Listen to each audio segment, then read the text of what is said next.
కొరింథీయులకు రాసినటువంటి మొదటి పత్రిక 1వ అధ్యాయము 18వ వచనం దయచేసి చదువుకుందాం.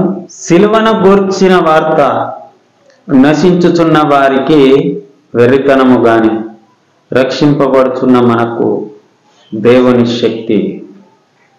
దేవుడి వాక్యము మన హృదయపు వినికిడిలో ఆశీర్వదించి శక్తిమంతులగినట్లు ఆయన వాక్ పంపునట్లు చిన్న మాట ప్రార్థన చేసుకుందాం.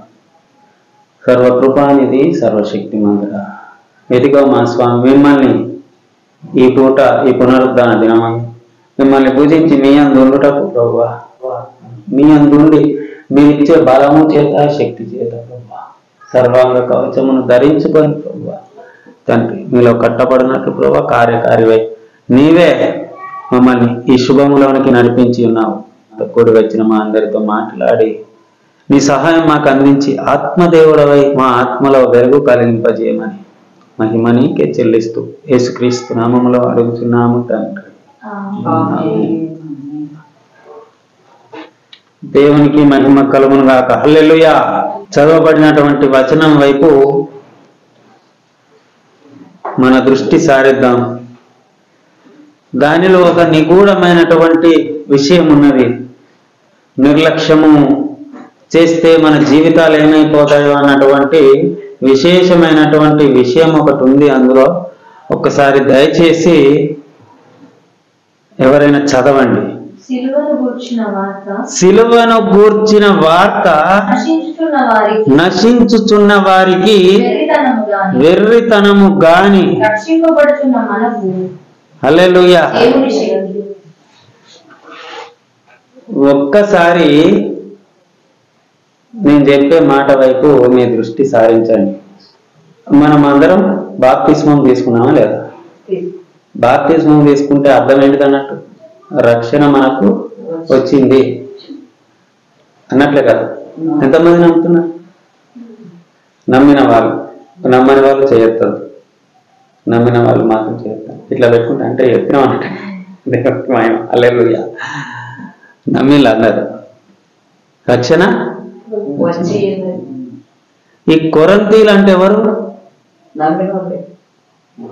నమ్మిన వాళ్ళకే రాసింది. ఎవరు రాసిండు? నమ్మిన వాడే రాసిండు. అంటే పౌలు గారే రాసిండు. కానీ ఇక్కడ ఒక విచిత్రమైనటువంటి వచనం పలుకుతా ఉన్నట్టు ఆయన మాట ఒక విచిత్రంగా సందేహించే విధంగా ఉంది. ఏమని పలుకుతా ఉన్నాడయ్యా అంటే రక్షింపబడిన మనకు అనలేదు. ఏమన్నాడు? రక్షింపబడుచున్న అట. రక్షింపబడుచున్న. రక్షింపబడ్డమా లేదా? అట ఇట ఎటు ఎటు రాసినావు? అసలు కరెక్ట్ గా రాయలేదా? అక్షరం తప్పుపోయింది ఆయన. వీళ్ళందరూ బాప్తిస్మం తీసుకున్న వాళ్ళ కదా? పౌలు బాప్తిస్మం తీసుకున్నా లేదా? ఎందుకంటే ఆయనను కూడా కలుపుకున్నాడు. మన రక్షింపబడుచున్న మనకు. చాలా మంది ఏమనుకుంటారు అంటే బాప్తిస్మం తీసుకున్నా హల్లెలూయా అయిపోయింది. బస్సులో బస్సు సీట్లో ఏం చేసినా దస్తి వేసిన ఖర్చు వేసిన సీట్ నాకి. పరలోకంలో ఏం చేసిందట? పెద్ద ఖర్చు తీసేసింది, సీట్ నాదే. భ్రమపరచబడే ఆత్మ చేత అంటే దురాత్మ చేత పట్టబడి ఉన్నది. దురాత్మ చేత పట్టబడి ఉంటే ఇట్లాంటి అభిప్రాయం కలుగుతుంది. మనం ఎవరూ ఇంకా రక్షింపబడలేదు. మనం ఎవరము రక్షింపబడలేదు. ఇది మనం ఇప్పుడు తెలుసుకోవాల్సినటువంటి విషయం. అయిపోయింది, ఖర్చు వేసిన ఆ సీట్ నాకే అనుకునేదానికి వీలు లేదు. అయిపోయింది, ఇప్పుడు స్టార్ట్ అయింది, ప్రారంభమైంది. ఏమైంది? ప్రారంభం. అందరం ఏమనుకుంటున్నామయ్యా అంటే అయిపోయింది, పని అయిపోయింది, నేను సీటు కాపాడుకున్నా, ఆ సీట్ నాకే. ఆ సీటే మాయమైపోతుంది. నిర్లక్ష్యం ఉంటే ఏమైతుందట? బస్సులో ఆ సీటే లేకుండా పోతుంది. నీకు ఖర్చు ఉండదు, ఆ సీట్ ఉండదు. అలా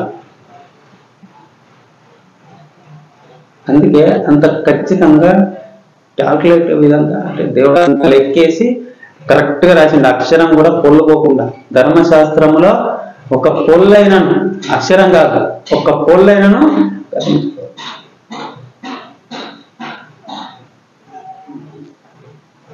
అందరం ఏమనుకుంటాం అంటే చప్పట్లు కొట్టుకుంటా దేవుణ్ణి ఆరాధించుకుంటా రక్షింపబడ్డం అయిపోయింది మా పని, ఇంకా దేవుడే చూసుకుంటాడు. ఏమున్నా దేవుడు కాదు చూసుకునేది, నువ్వే చూసుకోవాలి. నేను రాను కానీ నువ్వు పరలోకం తీసుకోపో అంటే ఎట్లా? నేను రాను కానీ నువ్వు పరలోకం తీసుకోపో అంటాడా? తీసుకోపోతాడా దేవుడు?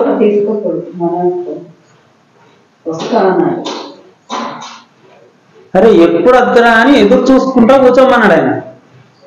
ఎప్పుడు వస్తారా అని ఎదురు చూసుకుంటా కూర్చోమన్నాడు. అంతేగాని ఇక నేనైతే దాని మీద సీటు మీద నేను వేసిన ప్రభా కర్చీపు, ఒకటి ఇటకెళ్ళి కర్చీపు వేస్తా అంటే ఒకటి అటకెళ్ళి ఆ సీట్ ఏమన్నా అర్థం కాదు. ఆరాధ్యం దింపినప్పుడల్లా బాగా టెన్షన్ అవుతుంది నాకు, బస్సులో ఒక సీట్ దొరకాలి, లాంగ్ జర్నీ అని చెప్పి. ఇటు నుంచి వేయపోతా అంటేనే కథం, అటు నుంచి వచ్చి ఓడేసింది. ఇక మళ్ళీ ఇంకో పోతాడో సీట్ లేదు, అట్లేదు ఇట్లేదు, కథం మొత్తం సీట్ లేకుండా అయిపోయింది. కాబట్టి మనం మోసపోవద్దని చెప్తున్నాడు దేవుడు. మళ్ళీ తర్వాత ఏంది ప్రభు నేను నీ నామంలో బాప్తిసం పొందుకున్నా కదా అంటే, ఏందిరా నువ్వు బాప్తిసం పొందుకునేది 12 సంవత్సరాలకు ఒకసారి వాళ్ళు కూడా నీళ్ళలో మునిగిలేస్తారు, పుష్కరాలని నీళ్ళలో మునిగిలేస్తాను వాళ్ళు కూడా. నువ్వెందిరా బాప్తిసం పొందుకునేది? వాళ్ళు ఇంకా 3 సార్లు మునిగిలేస్తారు, నువ్వు ఒక్కటిసారి మునిగిలేసినావు. మా తమ్ముడు సైమన్ కూడా 3 సార్లు మునిగిలేసిండు, ఒకసారి ఆయన మునిగిలేసిండు, లాస్ట్ ఒక్కసారి తమ్ముడే మునిగిలేసిండు. కాబట్టి నువ్వేంద్రా ఒక్కసారి నీళ్ళల్లో మునిగిలేసి బాప్తిసం పొందుకున్నా అంటున్నావు, వాళ్ళు 3 సార్లు మునిగిలేసిండు. మరి వాళ్ళకు 3 సార్లు ఇవ్వాలి, 3 పరలోకాలు తయారు చేసి ఇవ్వాలి ఒక్కొక్కలకు వాళ్ళకు అని అంటాడు దేవుడు. చాలా సీరియస్ మ్యాటర్ ఇది. ఏదో చేస్తానం భక్తి, మేమే భక్తి పరులం అని సంకల్పం గుర్తుకుంటాను, కానీ తప్పు మొత్తం. భ్రమపరచబడద్దు, అబద్ధంలో జీవించద్దు అని దేవుని హెచ్చరిక ప్రారంభ వచనంలో తెలియజేస్తా ఉంది. ఏం చేయొద్దట మీరు? భ్రమపరచబడద్దు, ఏదో మాలోకంగా ఉండద్దు, మాకు వచ్చింది సీట్ అని అనుకోవద్దు. చాలా భయంకరమైనటువంటి స్థితిలో ఉన్నది మన పరిస్థితి, అధ్వానకరమైనటువంటి స్థితిలో ఉన్నది. సరే ఇది ఒకటే వచనం ఉన్నదంటే ఇంకేమని అనుకోవచ్చు. ఒకసారి రోమీలకు రాసినటువంటి పత్రికలోనికి వెళ్దాం. మన స్థితిగతులు ఏంటియో లేఖనాలు చెబుతూ ఉంటాయి, మన పరిస్థితులు ఏంటియో లేఖనాలు చెబుతూ ఉంటాయి. రోమీలకు రాసినటువంటి పత్రిక 13వ అధ్యాయము 11వ వచనం. మరియు మీరు కాలమును ఎరిగి మరియు మీరు కాలమును ఎరిగి నిద్ర మేలుకొను వేళ అయినదని తెలుసుకొని అలాగు చేయడి. మనము విశ్వాసులమైనప్పటికంటే ఇప్పుడు ఎక్కడున్నదట అంటే ఏమన్నట్టు? ఇప్పుడు మనకి ఇక్కడ హైదరాబాద్ దగ్గరనా లేకపోతే మనం మడికొండ ఇల్లు దగ్గర? ఏ దగ్గర? దగ్గర అంటే ఏంటిది? సమీపం. ఇప్పుడు గణేష్ వాళ్ళ ఇల్లు ఎక్కడున్నా? సమీపంలో ఉన్నదా? సమీపంలో లేదు, అలానే ఉన్నాం మనం. సమీపంలో ఇప్పుడు మన హోటల్ ఉన్నది, అది సమీపంలో ఉన్నది అంటే దగ్గర ఉన్నది, దాంట్లో మనం లేవు. విశ్వాసులమైనప్పటికంటే అట, విశ్వాసములో బాప్తిస్మం తీసుకున్న దానికంటే అని మాట్లాడుతూ ఉన్నాడు. ఇది 2వ వచనం. ఏంటిదట? విశ్వాసులమైనప్పటికంటే ఇప్పుడు మరి రక్షణ మనకు సమీపంగా ఉన్నది అంటే మన దగ్గరకు ఉన్నది, అంతేగాని మనం రక్షణలో లేవు. బైబిల్ చెప్పిందా? నేను చెప్తాను. బైబిలే చెప్పింది. నేను చెప్తే నన్ను ఉంచడు ఆయన. నువ్వేంద్రా నేను చెప్పింది తిగమగా చెప్తాను అంటాడు. సమీపంగా ఉన్నది అంటే దగ్గర ఉన్నది, నువ్వు దానిలో లేవు. విశ్వాసమైనప్పటికంటేనట మళ్ళా విశ్వాసం ఉన్నంత మాత్రాన మనం ఏమనుకుంటాం? విశ్వాసం రక్షణ ఉన్నది నాకు అనుకుంటే తప్పులో కాలేసినట్టే. కరెక్ట్ అన్న, నేను తప్పులో కాదు, తప్పు కాదు. ఇట్లున్నది మన పరిస్థితి. ఇంకా మన పరిస్థితి ఎట్లుంటే అన్నిల పరిస్థితి ఎట్లుండాలి. ఎంత భయంకరమైనటువంటి పరిస్థితిలో ఉన్నారో చూడండి వారు.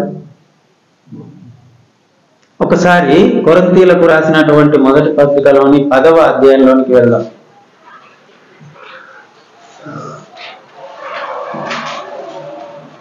10వ అధ్యాయము మొదటి నుండి చదువుకున్న 5 వచనాల వరకు.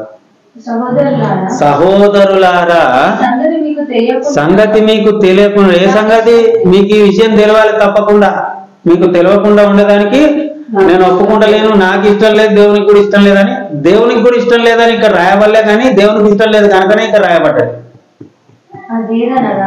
అదేదనగా మన పితరులందరూ మేఘము క్రింద నుండి వారందరూ మేఘంలోను సముద్రంలోను బాప్తిస్మము పొంది. ఎక్కడ పొందుకున్నారట? సముద్రంలోను బాప్తిస్మం పొందుకున్నారా లేరా?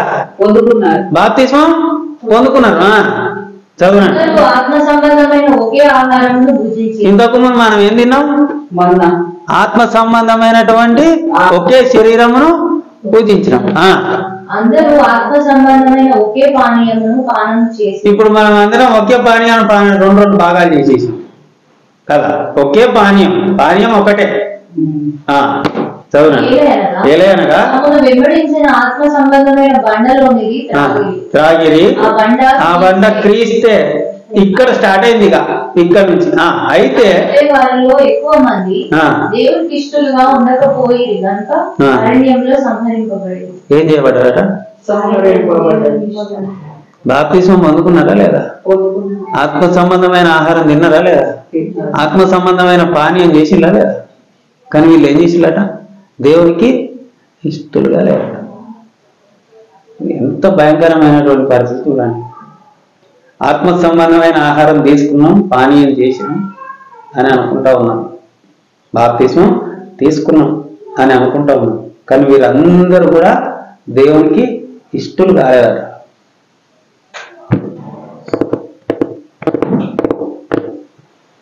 ఏందో అనుకోని ఈ లేఖనాలు చదివితే అప్పుడప్పుడు భయం వేస్తా అంటే నాకు. ఏందో అనుకొని అయిపోయిందిరా నా పని, మంచిగా అయిపోయిందని చెప్పి అనుకుంటా ఉంటా. చాలా సార్లు అనుకుంటా ఉంటా. ఏం కాలేదురా, నువ్వు ఇంకా మొదటి మెట్టే ఎక్కలేను అంటాడు. చూడండి ఎంత భయంకరమైనటువంటి పరిస్థితులలో. ఆత్మ సంబంధమైన ఆహారం గురించి, ఆత్మ సంబంధమైన పానీయం చేసి, బాప్తిస్మం మేఘంలో అనట. మనం నీళ్ళలో తీసుకున్నాం. ఇంకా వాళ్ళు ఎక్కడ తీసుకున్నారట? మేఘంలో తీసుకున్నారు. షకీనా మేఘం అది, అంటే ఆత్మ మేఘం అది. మనం నీళ్ళలో తీసుకొని మనం ఏమనుకుంటాను? అయిపోయింది ఇక నాకు రక్షణ వచ్చింది. ఓఫీర్ మినిస్ట్రీస్లో ఉన్నా నేను. ఎక్కడున్నామాట? ఓఫీర్ మినిస్ట్రీస్లో ఉన్నాను. నాకంటే గొప్ప వ్యక్తి లేడు. వాళ్ళందరూ దేవునికి ఇష్టలుగా. ఇంత ఘోరమైన విషయం చూడండి. ఇప్పుడు వచ్చిన మనల్నే దేవునికి ఇష్టలుగా ఎంచకపోతే కనీసం ఇష్టం లేదు అన్నట్టు పక్క పెడుతున్నాను అనుకో, రాని వాళ్ళ మీద కోపమే. నరకం అంటే ఏంటిది? కోపమే, దేవుని కోపమే, ఇంకోటి వేరేదేం కాదు. ఆ కోపంలో పడి కాలుతూ ఉంటారు నేనంతా, ఆ పొగలు వేస్తూ ఉంటారు. అంతే, దేవుని కోపమే, ఇంకేం లేదు. దేవుని కోపంలోనే అతను అందరు దుష్టుని కూడా దేవుని కోపంలో. ఆయన కోపం మహాభయంకరంగా ఉంటుంది. ఆయన శ్వాస ఇక్కడ పీలిస్తే కొండలు ఏమైతాయట అంటే మంచు గడ్డలు అయిపోతాయి. శ్వాస. ఇక ఆయన కోపం ఎట్లుండాలి? మన శ్వాస తాకితే ఎవరికన్నా ఏమన్నా అవుతుందా? అదే మన కోపం వస్తే ఒకరికి ఒకటి వేస్తాం. కోపం వస్తే ఒకటి వేస్తాం. శ్వాసకున్న కోపానికి ఎంత తేడా ఉన్నది చూసిందా? మరి ఆయన శ్వాసకే కొండలు గడ్డగడితే మరి ఆయన కోపం ఎట్లుండాలి? నరకాగ్నిగుండం, భయంకరమైనటువంటి అగ్నిగుండం. కనీసం ఇంకా మనకన్నా మినహాయింపు ఉన్నది. ఏమని మినహాయింపు? సరే కాదురా, మీరంటే నాకు ఇష్టం లేదు, సరే పక్కకుండాలి. మీరంటే నాకు ఇష్టం లేదు, పక్కకుండా. కానీ వీడిని వదిలిపెట్ట. ఎవరిని వదిలిపెట్ట? వీడిని వదిలిపెట్ట అని కోపం చూపెడితే ఎంత భయంకరంగా ఉంటుందో చూడండి.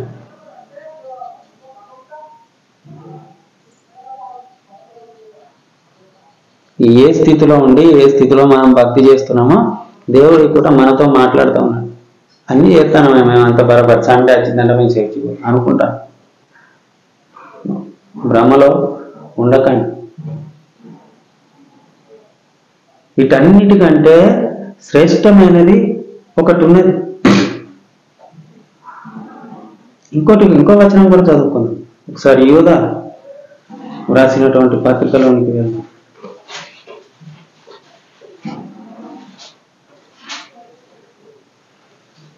యూదా రాసిన పత్రిక 5వ వచనం.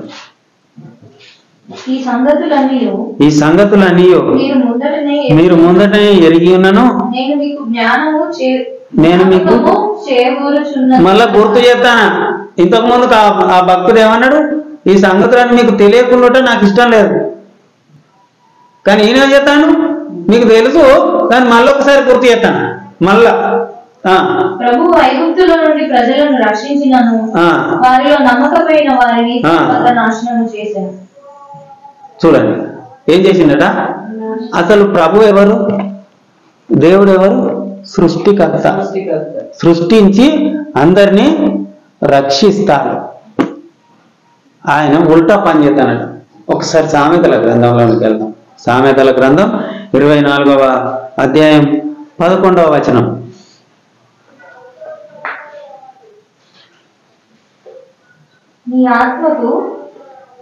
సామెతల గ్రంథం 24వ అధ్యాయము 11వ వచనం. చావునకై పట్టబడిన వారిని నీవు తప్పించుము,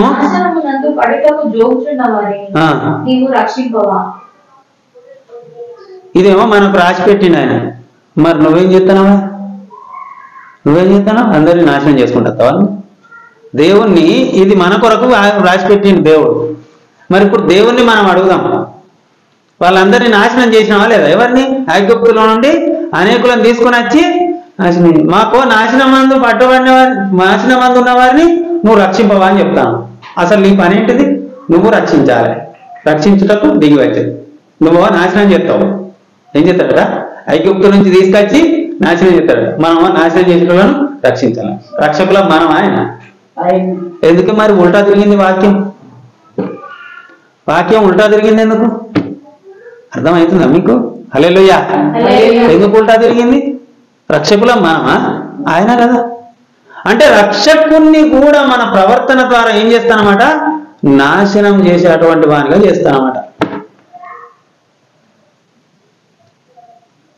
మన ప్రవర్తనలో ఎంత ఆయన కాదు ఆశ్చర్యకరం, మనమే ఆశ్చర్యకరం. హల్లెలూయా కదా. ఎందుకంటే ప్రేమ స్వరూపి అయిన దేవుణ్ణి, ప్రేమ అయి ఉన్న దేవుణ్ణి ఏం చేస్తాం మనం? కోపం ఉల్టా. భూమిని చూడండి, భూమిని తలక్రిందులుగా చేసే వాళ్ళు అర్థాలు అని చెప్పినారు. ఇప్పుడు అన్యులుగా చెప్పేది దేవుడే చెప్తాడు, నన్నే తలక్రిందులుగా చేసే వాళ్ళ.